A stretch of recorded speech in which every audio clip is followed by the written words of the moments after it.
સ્વાગત છે તમારું સુંદર કિચનમાં। આજે બરોડાનું ફેમસ એવું આપણે સેવ ઉસળ લઈને આવ્યા છીએ। તો ચલો હવે આપણે સેવ ઉસળમાં કઈ કઈ સામગ્રી જોશે એ હું તમને બતાવી દઉં। બાફેલા બટેકા, ટમેટાની ગ્રેવી, પલાળેલા સૂકા વટાણા, લીલા મરચાં, ડુંગળીની પેસ્ટ, કોથમીર અને સેવ ઉસળનો મસાલો। તો ચલો આપણે સેવ ઉસળનો રગડો બનાવી લઈએ। તો આપણે હવે ગેસની ફ્લેમ ઓન કરી દીધી છે।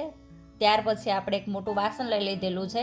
એમાં તમારી ક્વોન્ટિટી પ્રમાણે તમારે તેલ એડ કરી દેવાનું છે। તો આપણે 4 થી 5 પાવરા તેલ લઈ લીધેલું છે। ત્યારબાદ આપણે હવે એમાં જીરું એડ કરી દઈશું। ત્યારબાદ આપણે એમાં હિંગ એડ કરી દઈશું।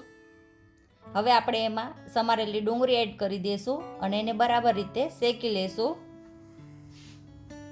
અને તમારે એને વ્યવસ્થિત રીતે એકદમ સરસ હલાવતી રહેવાની છે, જેથી કરીને તે નીચે ચોંટે નહીં। ત્યારબાદ હવે આપણે એમાં ડુંગળીની ગ્રેવી એડ કરી દઈશું, એને પણ બરાબર રીતે આપણે સાતડી લેવાની છે। ત્યારબાદ આપણે એમાં થોડું હવે મીઠું એડ કરી દઈશું, લીલા મરચાં અને આદુની પેસ્ટ એડ કરી દઈશું, એને પણ આપણે બરાબર રીતે મિક્સ કરી દઈશું અને સરસ રીતે સાતડી લેશું।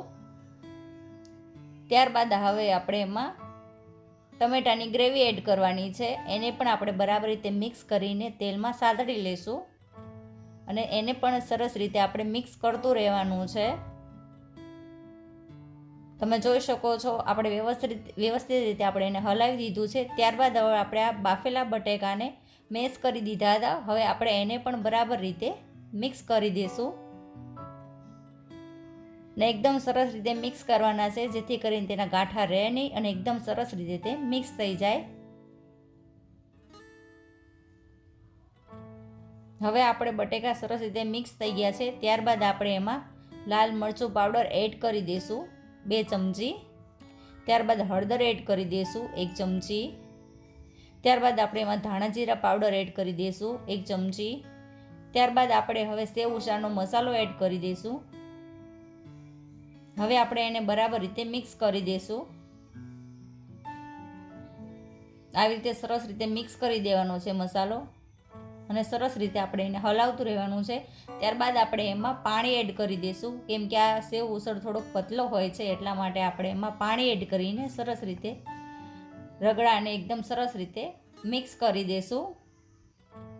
તમે જોઈ શકો છો। ત્યારબાદ આપણે એમાં સૂકા વટાણા પલાળેલા હતા એ પણ એડ કરી દઈશું અને એને પણ સરસ રીતે આપણે મિક્સ કરી દઈશું। તો આવી રીતે વ્યવસ્થિત રીતે આપણે હલાવતું રહેવાનું છે। તો તમે જોઈ શકો છો આપણે સરસ સેવ ઉસળનો રગડો તૈયાર છે। ત્યારબાદ આપણે એમાં કોથમીર એડ કરી દઈશું ગાર્નિશિંગ માટે। હવે આપણો રગડો તૈયાર છે, તો હવે આપણે એની માટે તરી બનાવી લઈએ। તો ત્યારબાદ આપણે એમાં એક તપેલીમાં તેલ લઈ લીધેલું છે। હવે આપણે એમાં લસણની કળીઓ એડ કરી દઈશું, એને પણ થોડી વાર માટે આપણે સાતડી લેશું। ત્યારબાદ આપણે એમાં લીલા મરચાં એડ કર્યા છે, એને પણ સાતડી લેશું।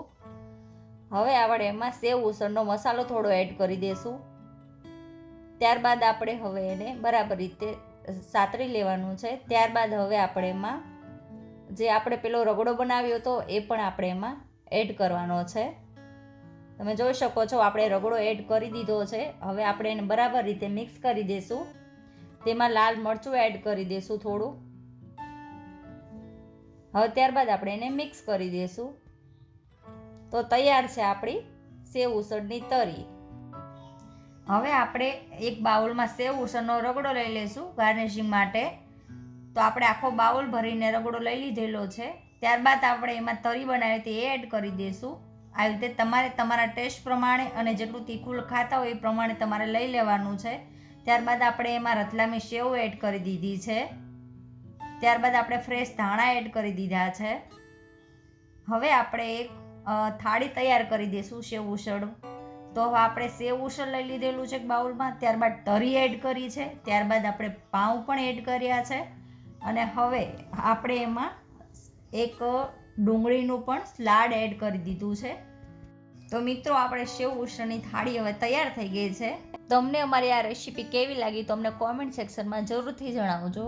જો તમને અમારો વિડીયો સારો લાગ્યો તો લાઈક કરજો, શેર કરજો અને સબસ્ક્રાઈબ કરજો। જય માતાજી।